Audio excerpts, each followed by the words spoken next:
Well, good morning, you beautiful New Zealanders. Today's the day of the ridiculous Hikoi in Wellington, so I couldn't not do a video about that. And we're still talking about David Seymour's Principles Bill because the reason the Hikoi's in Wellington is because of this bill. So what's in the box of today's video? In today's video, I'm going to be showing that the purpose of the Hikoi is really Maori gathering to intimidate and bully politicians and the rest of the country. This is like a show of strength to say, don't mess with us. And a lot of the politicians down there in Wellington are very lily-livered and they have no spine, and they will succumb and they will appease and they will be frightened witless, and they'll be going down the supermarket buying adult nappies. Number two, that the Hikoi is a recruitment drive to get non-Maori to join in with what I call the Maori cult, because that's what it's become. It's become a Maori religion drive or cult, like Gloria Vale. Number three, that the end game of Maori activists is to complete takeover of New Zealand. And we'll show you how we can know about that. How Television New Zealand has become a state-funded Maori activist TV station. How Television New Zealand has received millions of dollars to help fund the takeover of New Zealand. That's what they're doing. We are actually funding a TV station to assist the activists to take over the country. Number six, how the police are joining in with the activist movement. Number seven, how National and New Zealand First are doing nothing to stop 1 to 6 above. How New Zealand First has not come up with any alternative bill to David Seymour's Treaty Principles Bill, which tells me there's probably some ulterior motive behind that. We need to find out what that is. Number nine, how weak politicians are letting bureaucrats rule the roost, and Michael Laws is going to be talking a little bit about that. And number 10, National and New Zealand First are encouraging the takeover of New Zealand by not supporting David Seymour's bill. I believe they're being unbelievably irresponsible. So let's get into the video. First up, watch this TVNZ piece about the Hikoi. It's jam-packed with cleverly crafted footage to emotionally blackmail the audience watching to join in with the Maori activist cause. Watch this. United in their cause, flags flying high with a long journey ahead. You know, the first thing I noticed in this Television New Zealand piece was emotional blackmail. Notice that the piece from TV starts with a tight shot of a Maori lady with a moku on her chin. In TV, tight shots are inserted much like an exclamation mark in writing to draw attention and emphasize a point. She is wearing old clothes indicating poverty. Put together the moku on her chin and the old clothes, and the message the TV station wants us to get is this Hikoi is about Maori in poverty. You know what we get from TVNZ propaganda shows, other propaganda shows, and Radio New Zealand and the rest of the legacy media is that this poverty has been caused by colonisation, by evil white people who forcefully took over New Zealand in 1840. The overall intent is that non-Maori would join in with the activist Maori cause, or at the very least not oppose it. This is what these TV shows are about. They're recruiting. Take a look. Daylight struggling to cut through, but those gathered here hope their future will be much clearer. This Hikoi is just a platform for more, for better, for a journey well beyond Parliament. So when the person talking speaks about beyond Parliament, what does he mean? The person here is the organiser of the Hikoi. His name is Eru Kapakingi. He's the son of Maori Party MP Mariamino Kapakingi. Hard to pronounce these words. Anyway, we've only just found out that Ero is on the parliamentary payroll. Can you believe it? This is what we just got through from the Taxpayers Union. Last night, the Taxpayers Union managed to 100% confirm that Eru Kapakingi, pictured, is on the parliamentary payroll as a full-time taxpayer-funded staffer. The Taxpayer Union wrote to me and said, Julian, when the Taxpayers Union complain about MPs abusing their taxpayer-funded staff, office and travel, secret slush funds, this is exactly what we mean. Good on you, Taxpayers Union, for digging that up. So, this is basically a Maori Party Hikoi and a recruitment drive, the organiser funded by the government. It's hard to believe this is happening. It's totally crazy, but this is what it is. So when Eru talks about beyond Parliament, what is he meaning? He's talking about the date of 2040, which is the date set down by Maori activists for when they want to have complete control of the country. Here's a really important book. It's called Hei Puapua, Blueprint for the Breakup of New Zealand. In his acclaimed book, Hei Puapua, Blueprint for the Breakup of New Zealand, Dr. John Robinson, arguably New Zealand's most trustworthy historian and capable researcher, details the significance of 2040 for Maori activists. He says this in the book. Quote, by 2040, many of the activists and iwi leaders intend a totally dual government system with separate Maori and non-Maori houses of parliament and a Maori veto on all legislation. Now that last piece is hugely important. A Maori veto on all legislation means private tribal companies have the final say on everything that goes on in New Zealand, on what laws and legislation are passed and accepted in both houses of parliament. Dr. Robinson goes on to say the words in the Hei Puapua insist that power, full authority, must go to Maori, and there's the reference. See, what we're talking about here is we're talking about Maori moving to take over the country. And this Hikoi is just one of the steps on that road to complete takeover of the country. Now, what I'm about to show you is a little bit of footage that came in last night of the Hikoi going through Masterton. And one of our good friends, John Ansell, was there. And there was a European at the front of the Hikoi holding a New Zealand flag up, and then he is basically mugged by a Maori wearing a Maori flag, and you'll see what happens. The Maori thug, because that's what he was, grabs hold of the New Zealand flag and the flagpole, breaks it over his knee, roughs up the guy holding the flag, and the police are there, and they do absolutely nothing. So watch this. This is in Masterton, folks. So these are the people who think that 5/6 of New Zealand should surrender to the other 1/6 for historically false reasons. Now here's a man out the front here who dares to wave the flag that represents us all.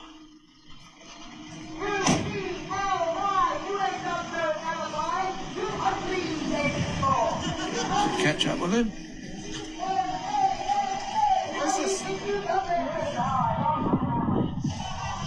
Now what's happening here, Phil? Now what's your point, sir? So here we have a man who doesn't believe in New Zealand.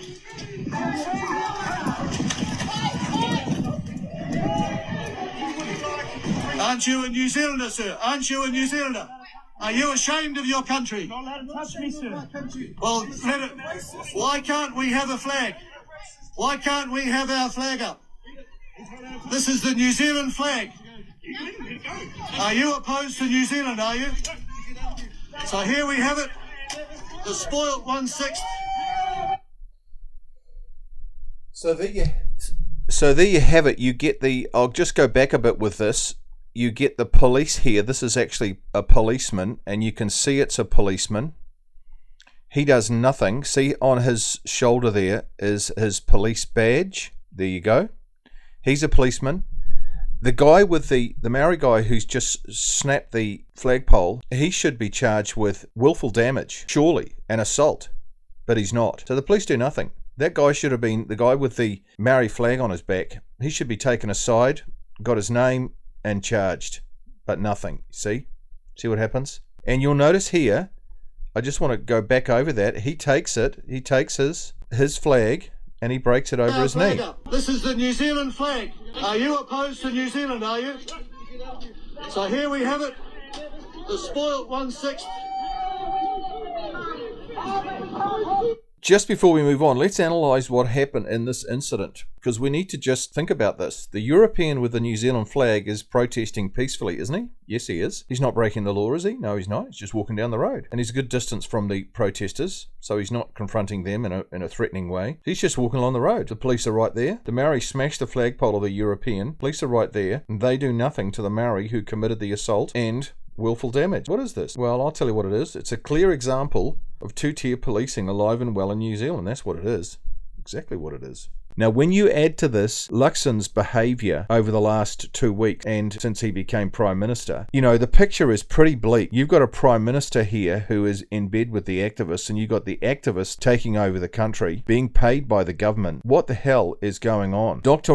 Robinson goes on to say the proposal of MATIKE Aotearoa, that's another document that I'm going to put in the description of this video, you need to read that one, gives the iwi leadership around 3/4 of the power to rule the entire country, together with a veto in the joint sphere, the other quarter. Everyone else will be disenfranchised. This is a blueprint for the complete rule of New Zealand by a determined minority, and there's the reference again. So you need to get this book, and you need to read the 2 documents, Hei Puapua, and you need to read Matiki Mai Aotearoa. Those are 2 documents put out by Maori for their plans for New Zealand and what they want to get achieved by 2040. It's pretty horrific. Phew!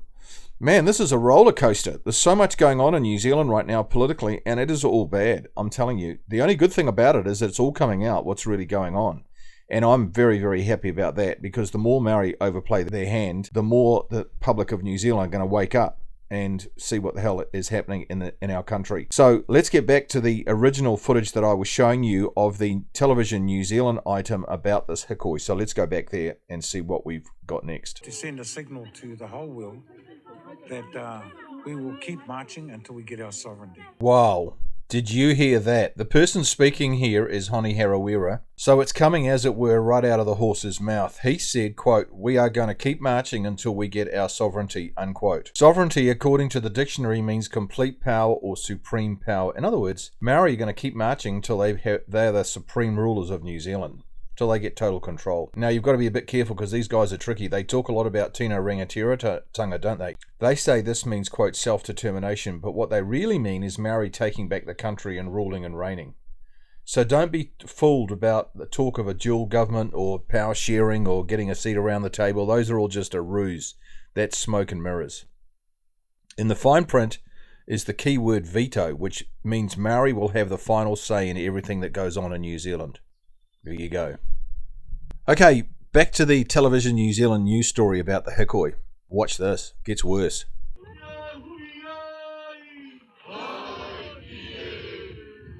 So what do we have here? Well, here we have another tight shot of the Maori lady who featured at the beginning of the TVNZ news piece. She's now crying. So the emotional blackmail moves up a whole new notch. What's the message the viewers are supposed to be getting? Well, it's the white people who have caused this terrible pain and suffering for Maori. The message overall is that David Seymour and his bill are twisting the dagger in the side of Maoridom. He's causing old, impoverished Maori to cry. He is causing them great pain. Stop the bill. Stop David Seymour. You know what? This is the propaganda TVNZ want you, the viewers, to get. Once again, what's going on here? Well, it's recruiting viewers to the Maori cause. You know what, guys? This is a war.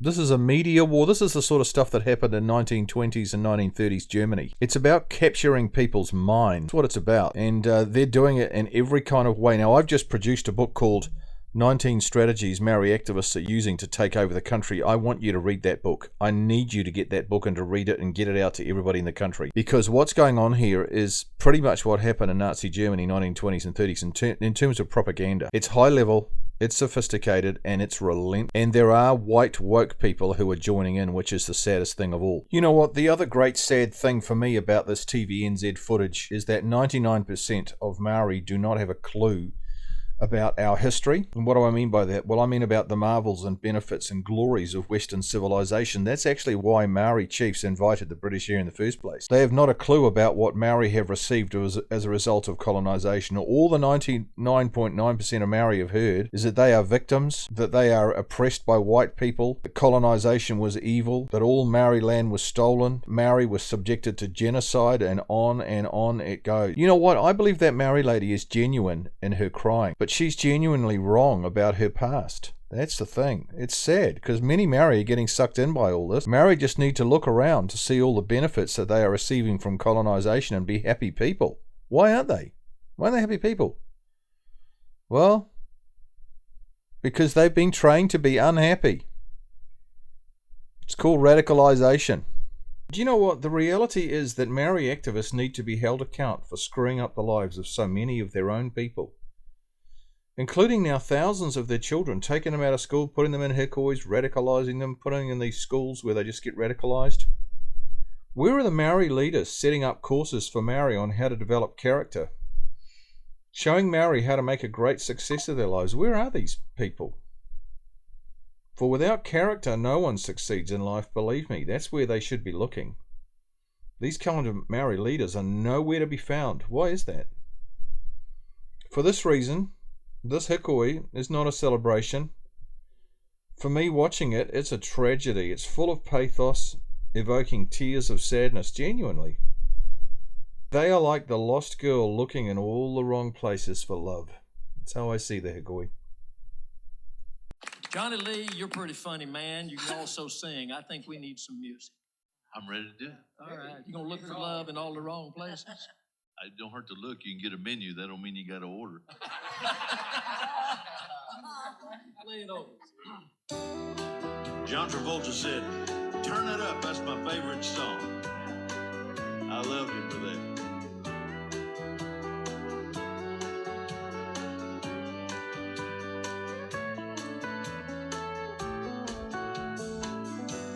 I spent a lifetime looking for you. Thank you. Single bars and good time lovers were never true. Playing a fool's game, hoping to win, and telling those sweet lies and losing again. I was looking for love in all the wrong places, looking for love in too many faces, searching their eyes, looking for traces of what I'm dreaming of, hoping to find a friend and a lover. I'll bless the day I discover another heart, looking for love. I was alone then, no love in sight. I did everything I could to get me through the night. Almost. Don't know where it started or where it might end.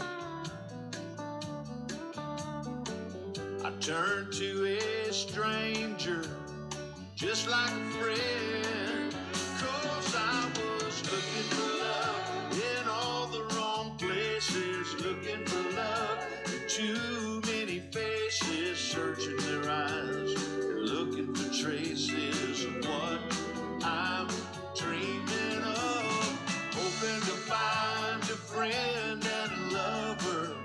I'll bless the day I discover another heart,